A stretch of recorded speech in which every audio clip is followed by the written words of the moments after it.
Assalamualaikum warahmatullahi wabarakatuh. Para pendengar, peminat kaset-kaset saya ini, laki-laki dan perempuan, baik yang sedang tinggal di rumah atau dalam mengembara dalam perjalanan yang jauh dengan mobilnya, diputar kaset, didengarkan Nabuya berceramah, seakan-akan kita berdekat, meskipun saya tidak ada dalam mobil ini, tapi suara saya ada. Yang akan saya bicarakan pada hari ini ialah tentang mensyukuri nikmat Allah Subhanahu wa ta'ala. Tuhan bersabda di dalam Al-Quran, la in syakartum la azidannakum wa la in kafartum inna azabi la syadid. Sesungguhnya jika kamu syukuri yang nikmat yang diberikan Allah kepadamu, niscaya nikmat itu akan ditambah lagi oleh Tuhan. Sebaliknya jika kamu lupakan nikmat itu, tidak kamu pedulikan, maka azab atau siksa Tuhan sangatlah pedihnya. Inilah ayat tentang syukur yang disebutkan oleh Tuhan di dalam Al-Quran. Sebenarnya nikmat yang diberikan Allah kepada manusia itu tidaklah terhitung banyaknya. Tuhan pun mengatakan wa in ta'udu ni'matallah la tuhsuha. Jikalau kamu hendak menghitung nikmat Allah, tak dapat kamu membilang berapa nikmat itu. Ada alat-alat modern sekarang yang dipakai orang, komputer, yang dapat menghitung berjuta-juta, bahkan bermiliar dengan cepat. Tapi bagaimanapun cepatnya hitungan komputernya nanti sudah rusak dan nikmat Allah belum juga semua dapat dituliskan. Apa yang kita syukuri? Apabila kita mengenalkan nikmat Tuhan itu, kita menjadi kaya dalam batin. Kita tidak jadi murung dalam hidup. Sejak dari matahari yang terbit di waktu pagi, terbenam di waktu sore, di waktu senja, lalu berganti dengan malam, dan apabila malam sudah datang, bintang-bintang pun berkelap-kelip di langit. Itu pun sudah kita syukuri jika kita mengenal Dia. Di atas bumi sendiri pun kayu-kayu yang menghijau, buah-buahan yang renum masak, ikan di laut, deburan pasir ketika ombak mengempaskan dirinya ke pantai, pohon kelapa nyiur yang melambai di tepi pantai, dan segala macam yang lain yang susah buat dituliskan, buat diucapkan pun, menjadi perbandingan, menjadi peringatan kepada kita bagaimana besarnya nikmat yang melingkungi manusia ini. Tuan-tuan yang terhormat, di dalam Al-Quran Tuhan pernah bersabda, wa khalaqna lakum ma fil ardi jami'a. Semua isi bumi ini kami sediakan buat kamu. Kami sediakan buat kamu. Sehingga apabila kita melihat ke laut, lihat ombak itu berdebur ke pantai, lalu kelihatan dari jauh perahu nelayan menyusur ombak dan gelombang mencari ikan Untuk siapa ikan yang dicarinya itu? Untuk kita makan. Apabila kita lihat padi menguning di sawah, kita tanamkan padi itu. Untuk siapa buahnya? Untuk kita makan. Pisang yang tumbuh di pekarangan rumah kita, untuk kita makan. Malahan kalau kita lihat binatang-binatang berkaki 4, kambing, sapi, kerbau. Hei kambing, hei sapi, hei kerbau, mengapa kamu gemuk? Mengapa kamu jadi besar? Kami disediakan buat kamu. Buat kamu. Payahlah menghitungnya. Sampai kepada buah-buahan yang ada, mangga, rambutan, durian, makanan-makanan yang lain-lain, lazat dimakan oleh manusia. Kalau sekiranya kita tanyai dan mereka dapat menjawab, tentu jawabnya akan sama semua, buat kamu. Inilah nikmat oleh Allah Subhanahu wa ta'ala. Wa sakhkhara lakum ma fil ardi. Dan segala isi bumi ini disediakan buat kamu. Di sini kita merasa dalam hati syukur. Allah Ta'ala pun beri peringatan kepada kita. Walaqad karramna bani Adam wa hamalnahum fil barri wal bahri وَرَزَّقْنَاهُمْ مِنَ الطَّيِّبَاتِ وَفَضَّلْنَاهُمْ عَلَى كَثِيرٍ مِّمَّنْ خَلَقْنَا تَفْضِيلًا. 4. Katanya, hai anak Adam, kami muliakan kamu di muka bumi ini. Kami angkat kamu di laut dan di darat. Di laut dengan kapal, di darat dengan kendaraan. Malah sampai sekarang di udara diangkat manusia. Dan diberikan rezeki. Padi menguning, buah-buahan. Yang manis-manisnya pun bermacam kemanisan. Dan diberikan lagi peringatan bahwa dari binatang yang lain, manusia lebih utama. Dijadikan Allah Ta'ala bermacam-macam binatang, bermacam-macam margastawa yang ada di muka bumi ini. Manusia juga yang lebih tinggi daripada semuanya itu. Dan sebagai patri daripada segala nikmat yang ada itu, diutus Tuhan pula, utusan-utusannya terdiri daripada bangsa manusia sendiri. Nabi-nabi dan rasul-rasul sejak dari zaman Nabi Adam, Nuh, Idris, Hud, Salih, Ishaq, Yaqub, Yusuf, Daud, Sulaiman, Zakaria, Yahya, Isa, Musa, dan lain-lain, Harun, dan lain-lain, sampai kepada Nabi Muhammad SAW.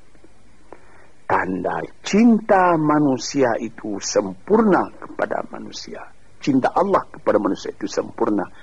Dikirim manusia sendiri buat menyampaikan bagaimana manusia tadi supaya selamat dalam kehidupannya.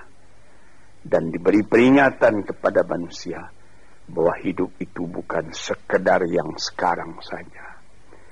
Sesudah hidup yang sekarang ada lagi hidup yang lain, hidup yang akan datang yang lebih kekal daripada hidup yang sekarang. Hidup yang sekarang ini disebut al-hayatul faniyah, hidup yang fana, kelihatan sebentar, kemudian hilang, sesudah hilang tak kembali lagi. Tapi nanti disambut dengan al-hayatul baqiyah, hidup yang kekal. Disitulah kehidupan yang sejati. Kita kembali kepada yang tadi. Mengenal hidup yang seperti ini saja sudah patut disyukuri. Kalau kita tidak mengenal hakikat dari kehidupan itu, apalah ubah kita dengan binatang. Tuhan pernah bersabda dalam Al-Quran. Dia katakan, walaqad zara'na li jahannama katsiran minal jinni wal insi lahum qulubun la yafqahuna biha wa lahum adhanun la yasma'una biha wa lahum a'yunun la yubsiruna biha wa lahum adhanun la yasma'una biha ulaika kal an'am bal hum adall wa ulaika humul ghafilun. Akan kami lemparkan kepada neraka kesengsaraan, api neraka jahanam. Manusia, dia berhati tapi tidak memperhatikan, dia bermata tak melihat, dia berkuping tak mendengar. Apalah ubahnya manusia yang demikian itu dengan binatang? Bahkan lebih lagi sesatnya dari binatang. Sebab binatang kalau dia tidak berpakaian, tidak ada orang menyalahkan. Tidak ada kata salah, kata benar dan salah pada binatang. Nah, sebab itu maka manusia yang tidak mempergunakan hatinya, matanya, telinganya, lebih hina dari binatang. Dan mereka itulah orang yang lalai, tak memperhatikan hakikat dari kehidupan itu. Maka tanda syukur kita kepada Allah, kenallah dirimu dan kenallah hidupmu. Dari mana engkau datang, di mana engkau sekarang, kemana engkau pergi lagi sesudah ini. Kambing, sapi, kerbau tidak membicarakan ini. Dia cuma memikirkan makan. Manusia disuruh memikirkan ini. Taruhlah manusia itu tidak ada nabi, tidak ada utusan dari Allah datang. Akalnya sendiri pun di dalam kehidupan itu hendak mencari juga jalan yang baik, hendak menjauhi juga jalan yang buruk. Tak ada orang yang menyukai yang buruk dalam hidup ini. Walaupun orang yang telah terlanjur berbuat buruk sekalipun, dia menyesali karena dia tidak dapat menahan dirinya. Sebab itu maka bersyukurlah kita kepada Allah. Kehidupan kita itu tidak disia-siakan, tidak disia-siakan oleh Allah. Yahsabul insanu an yutraka sudah. Apakah manusia menyangka bahwa dia akan dibiarkan saja, tidak terpelihara, berjalan tidak tentu arah? Tidak. Sejak dari masa dalam menjadi nutfah lagi sampai menjadi insan sudah menjadi fikiran kita. Bagaimana keindahan Allah menjadikan kita. Nah, sebab itu maka dikatakan, bersyukurlah, syukurilah nikmat Allah itu. Sekarang timbul pertanyaan, bagaimana yang dimaksud dengan syukur itu? Saya pertalikan sedikit dengan falsafah. Sokrates apabila dia mempelajari keadaan alam, sesudah melihat keadaan alam ini, dia pun mempunyai iman bahwa ada yang menciptakan alam, yaitu Tuhan. Dia bersyukur. Mengetahui itulah hakikat hidup, kata beliau. Mengetahui itulah kebahagiaan sejati, kata beliau. Maka di sini kita melihat, syukur ya Allah, aku tidak dijadikan jadi binatang. Syukur ya Allah, aku tidak jadikan manusia yang sia-sia. Syukur ya Allah, aku terjadi dalam keadaan seperti ini. Sehingga aku tahu yang hak, tahu yang batil, tahu yang buruk, tahu yang baik, tahu dari mana asal perjalanan ini, dan tahu pula kemana tujuan perjalanan ini. Syukur kepada Allah karena kita tahu Kita datang ke dunia cuma sekali.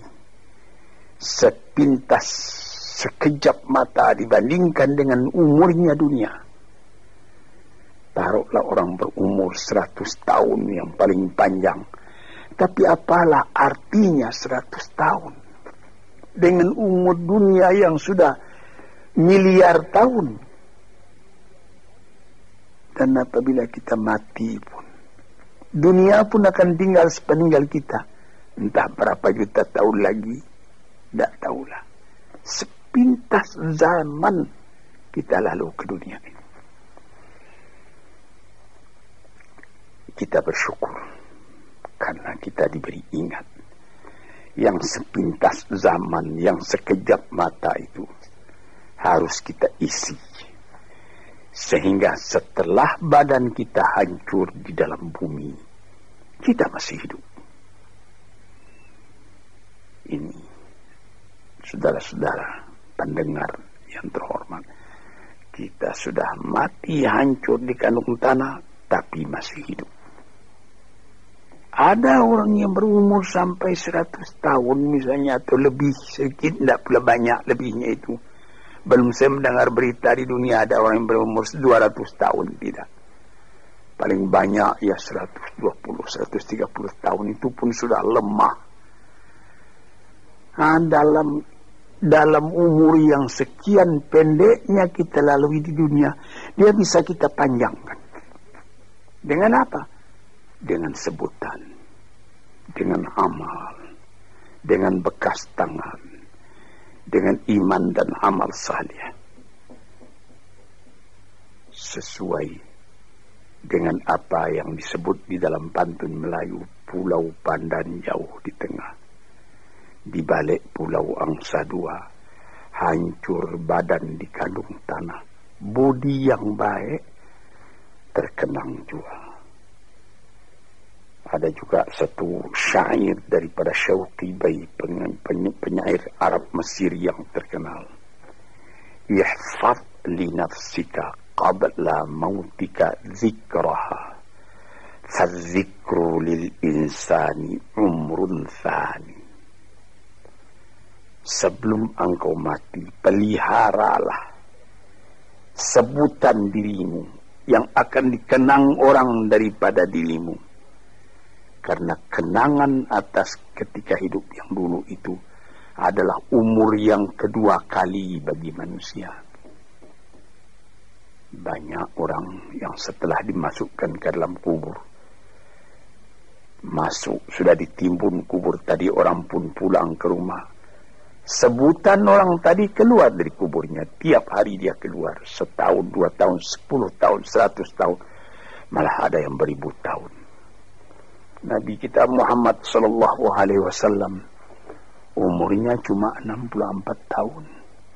Tapi beliau sampai sekarang sudah 1400 tahun. Masih seperti kemarin saja hidup beliau itu menjadi sebutan siang malam.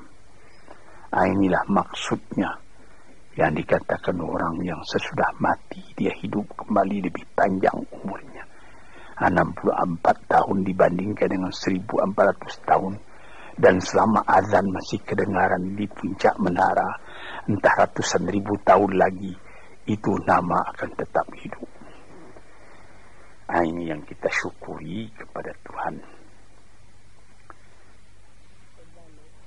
Sebaliknya, setelah kita sebutkan bagaimana syukur atas nikmat yang diberikan Allah, sebaliknya ada orang yang tidak berterima kasih sedikit juga kepada Tuhan, melainkan mengomel terus bagaimanapun banyaknya nikmat yang dia terima. Maka pada ujung ayat tadi dikatakan, wala in kafartum inna azabi la syadid. Kalau kamu masih mengingkari nikmat Tuhan itu, maka siksaan Tuhan amatlah pedihnya kepada dirimu. Memang banyak sekali manusia Sudah ada nikmat datang, dia tidak memperdulikan nikmat itu, dia masih mengomel saja. Kita misalkan, ada seorang perempuan bertandang ke rumah sahabatnya perempuan yang lain. Sesampai di rumah tadi dilihatnya, senang dia melihat bagaimana keadaan rumah itu. Dilihatnya ada televisi terletak, ada radio, ada CC, kursi-kursi bagus, ada lagi perhiasan-perhiasan yang lain. Tanda dia bergembira, dia bilang, syukur saudara atau saudari, ada radionya nih, ada televisinya ini, ada lagi CC-nya, model betul ini.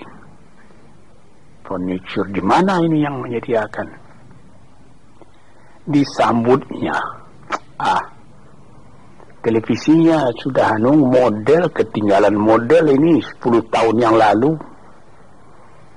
Radionya sudah bahula ini. CC-nya juga begitu. Ada yang model sekarang, yang model baru. Saya sudah ketinggalan zaman ini.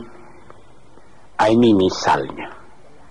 Nikmat yang telah ada itu tidak disyukurinya, melainkan diomelinya. Ini banyak manusia yang seperti ini. Sebagaimana pernah saya katakan dalam kaset ini, inilah orang yang wa nafsin wa min nafsin la tashba, jiwa yang tidak pernah merasa kenyang, tamak terus. Orang seperti ini kalau dia ditimpa oleh kesusahan, akan seperti cacing kena panas orang seperti itu. Sebab dia tidak pernah bersyukur kepada Tuhan. Dapat percobaan sedikit, sudah gelisah. Sudah seperti terbakar dirinya. Dia tidak akan merasakan nikmat hidup. Walaupun bertimpa nikmat dalam rumahnya, dia tidak akan merasakan nikmat hidup.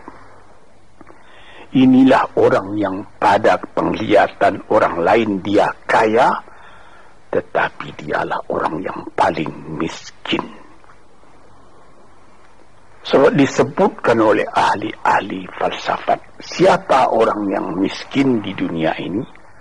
Orang yang terlalu banyak kehendaknya, itu orang yang miskin. Siapa orang yang kaya di dunia ini? Yang merasa cukup dengan apa yang ada. Dia bersyukur atas yang ada. Bukan berarti dia menolak yang tidak ada. Kalau ada, syukur. Kalau belum ada, sabar. Jadi syukur itu ada imbangan, yaitu sabar dan syukur. Syukur ketika nikmat datang, sabar seketika nikmat pergi atau hilang atau rusak. Sebab apabila sabar, itu pikiran tenang menyebabkan ada lagi inspirasi baru yang akan datang. Tetapi kalau dapat sedikit cobaan sudah gelisah, maka kita mengkafiri, tidak mensyukuri nikmat yang ada. Misalnya saya pernah juga bertemu bukan seorang, berdeknya berkali-kali orang. Dia datang, Abuya, saya ini susah. Kenapa? Ya, Abuya mengatakan kalau kita suka-suka bertahajud, suka beribadat dengan setia, nanti apa yang kita minta dapat dikabulkan oleh Tuhan. Saya sudah 4 tahun tahajud saja saban malam, tidak dikasih apa-apa. Ini orang tidak bersyukur. 4 tahun dia bertahajud terus menerus. Dengan apa dia bertelanjang? Tidak pakai mukena. Berapa dibeli mukena itu? Lampunya terang. Berapa ongkos lampunya? 4 tahun sakit. Tidak. Makan enak juga saban hari. Cuma permintaan belum dikabulkan. Nikmat yang ada dalam tangannya dia lupa karena mengharapkan nikmat akan datang. Inilah orang. Wa ila in kafartum inna azabi lasyadid. Kalau kamu lupa kepada nikmatku, azabmu yang akan kamu derita lebih sakit lagi. Misalnya tadi itu, saya sudah bertahajud sekian tahun, tapi permintaan saya tidak dikabulkan. Berfikirlah sedikit. Itu namanya perkataan kan kurang sopan kepada Tuhan. Seakan-akan kita yang menentukan. Tuhan, mari sini, kasih saya. Seperti begitu kita kepada Tuhan. Padahal bukan karena mengharapkan diberi apa-apa itu yang menjadi pokok. Kita sebagai hamba Allah dihidupkan di dunia ini buat apa? Di dalam Quran dikatakan, "Ma khalaqtul jinna wal insa illa liya'budun." Tidaklah aku jadikan jin dan manusia melainkan untuk beribadat kepadaku. Jadi artinya bukan 4 tahun. Selama hidup hendaknya kita beribadat kepada Tuhan. Bukan mengharapkan apa-apa, karena yang ada ini sudah harapan kita. Yang ada disyukuri. Ini satu contoh. Saya ingatkan apa maksudnya. Inna azabi lasyadid.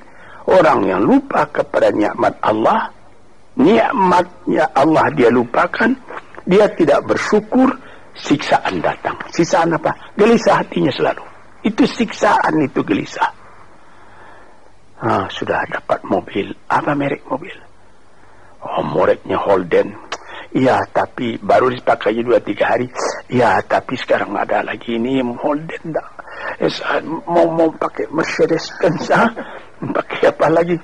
BMW, Volvo, macam-macam pikirannya itu sudah siksaan buat dia. Padahal bukan pula dilarang mencita-cita yang baru itu, bukan dilarang. Tapi berpikirlah dengan wajar yang akan datang disyukuri, yang telah ada ini lebih disyukuri lagi. Orang gelisah karena mengharapkan yang baru, dia lupa keadaan kekayaan yang ada pada dirinya sendiri. Cobalah, kita kaya, mobil ada, rumah besar, ini cukup, tapi badan sakit. Bagaimana? Saya teringat salah seorang sahabat saya telah meninggal. Itu terkenal orang kaya besar, Bapak Rahman Tamin. Dia di rumah sakit. Dia ketika itu baru saja membuka pabrik tekstil di Surabaya. Jadi bukan main lah, dia terkenal. Jadi ketika dia sakit, saya pergi melihat dia. Sekarang saya mengerti, katanya. Apalah arti kekayaan saya yang banyak itu, katanya. Yang penting sekarang ini bagi saya sehat. Ini perkataan dari seorang mukmin yang mengetahui berapa nikmat Allah. Tapi nikmat yang paling besar itu kesehatan, bukan kekayaan. Dia berdoa kepada Tuhan, dia beribadat, dia minta, ya Allah, sehatkanlah badanku atau tetapkanlah imanku. Ini saya pernah melihat, di sini kita melihat bahwa kesehatan badan adalah kekayaan yang tidak ada nilainya. Walaupun engkau tidak mempunyai banyak kekayaan, tapi badanmu sehat, kekayaan berjuta-juta itu. Engkau tidak banyak kekayaan, tetapi engkau makan enak. Pernah saya juga berjalan-jalan dengan seorang teman orang kaya, naik mobil lalu di dekat sawah, orang-orang bekerja sawah. Ketika itu hari kira-kira pukul 12.30 hari, saya melihat bagaimana sesudah membajak sawahnya, orang yang punya sawah tadi makan, dibawakan oleh istrinya dari kampung di dalam besek nasi yang akan dimakan oleh suaminya, dimakan oleh suaminya itu. Sehingga kawan saya yang punya mobil tadi menjadi dalam hatinya itu seakan-akan iri. Saya yang tinggal di gedung besar, di rumah besar, mempunyai mobil beginian, tidak merasa enak makan seperti itu, katanya. Coba Tuhan, berapa nikmat Allah. Maka itu kita kembali kepada pangkal kaji tadi. Wa in syakartum la azidannakum. Apa nikmat yang telah diberikan oleh Allah Ta'ala, syukurilah. Apabila itu engkau syukuri, badanmu sehat, hatimu senang, dadamu lapang, dalam hal itu insya Allah Tuhan memberikan lagi tambahan nikmat itu. Wala in kafartum, tetapi jikalau engkau lupakan nikmat itu, itu namanya sama dengan kafir. Melupakan nikmat itu sama kafir. Sebab kafir itu ada namanya kafir inad, kafir juhud, kafir nikmat. Kafir inad artinya keras kepala. Kafir juhud, ingkar, tak mau percaya.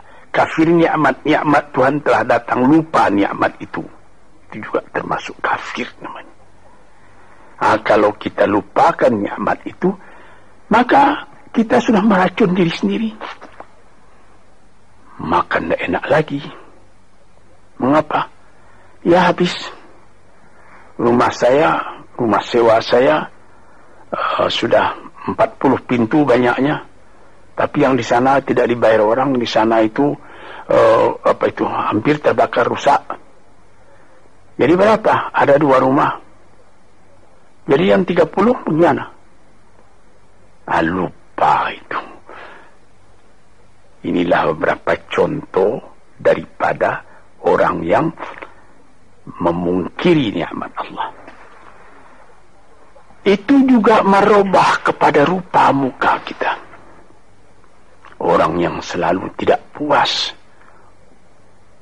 walaupun dia punya kekayaan sudah berlimpah-limpah, tapi rasa syukurnya tidak ada, makannya pun tidak enak. Di dalam rumah tangganya pun dia menjadi selalu berungutan saja. Ketika mula-mula datang sesudah penyerahan kedaulatan pada tahun 50 datang ke Jakarta, suami istri hidup dengan sederhana, makan enak, tertawa pagi, tertawa sore, apa yang ada dimakan yang tidak sabar. Kemudian berlimpah-limpah rezeki. Rezeki datang, mulai lalai daripada Tuhan, mulai lupa kepada nikmat. Lama-lama tidak mensyukuri nikmat, timbul berkelahi dalam rumah. Si laki-laki tadi melihat lagi ada perempuan yang lebih muda, dia mau kawin lagi, ribut lagi dengan yang tua, macam-macam.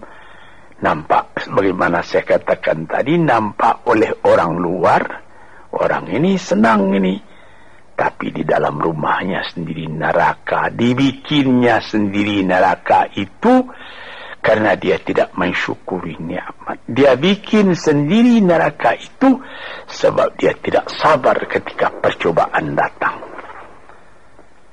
Di sinilah tuan-tuan pendengar kaset yang saya cintai, saya katakan di dalam agama kita disuruh qanaah. Apa?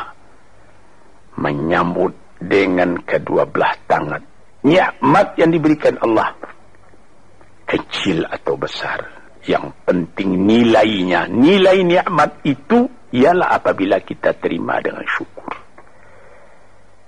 Dan kalau percobaan datang, kita tabahkan hati, kita sabar. Percobaan itu banyak, harta, berniaga rugi, istri atau anak yang dicintai mati misalnya, dan lain-lain sebagainya. Kita sabar menerima itu, kita tabah menerimanya, sehingga kita tidak goyang. Ketika nikmat datang, kita syukur, jadi kita tidak sombong. Ketika percobaan datang, kita sabar, jadi kita tidak bingung. Kita punya hidup selalu tenang. Di dalam ilmu tasawuf disebutnya bahwa antara syukur dengan sabar itu adalah seperti sayap.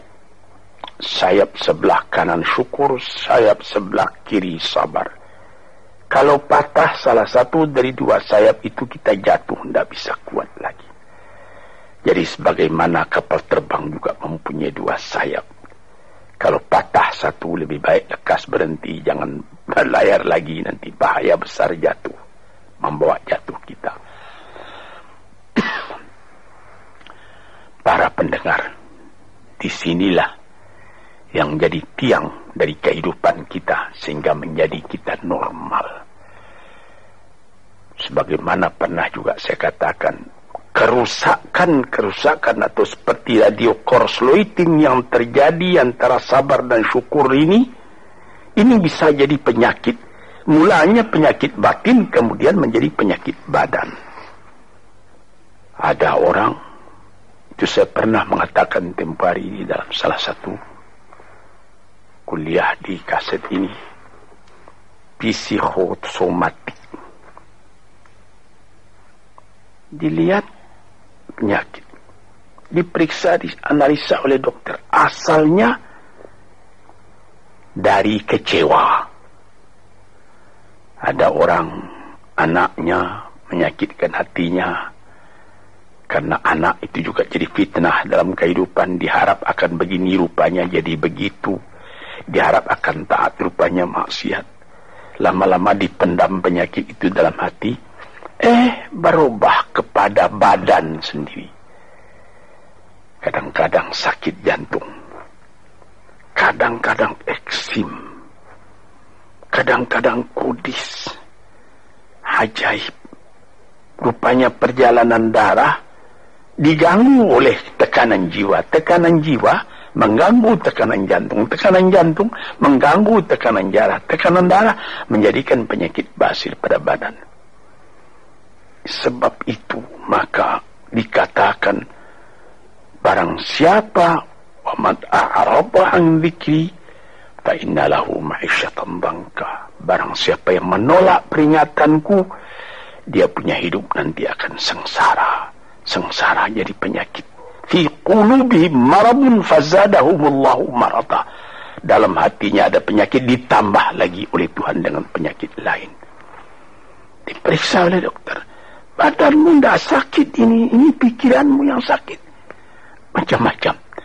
Disinilah saudara-saudara yang terhormat, maka syukur itu adalah satu nikmat yang kita sendiri mengusahakan supaya terjadi pada diri kita sendiri. Dan gelisah itu adalah laknat yang kita tumbuhkan sendiri. Sebagaimana pepatah orang Melayu, makan hati berulam jantung. Hatinya sendiri dia makan, jantungnya sendiri diambil ulam, akhirnya kurus kering, pikiran pun jadi tertumbuk, cahaya mata pun menjadi muram, hati gelisah, kepercayaan kepada Allah tidak ada lagi, kepada hidup pun tidak ada lagi. Na'udzubillahi min dzalik. Para pendengar, peminat kaset-kaset ini, saya serukan, gembirakan hati, kuatkan iman kepada Allah, syukuri segala nikmat, sabar kalau datang percobaan. Insya Allah kita akan tetap teguh hidup, selamat dunia dan akhirat.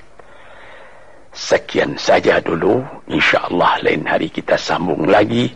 Assalamualaikum warahmatullahi wabarakatuh.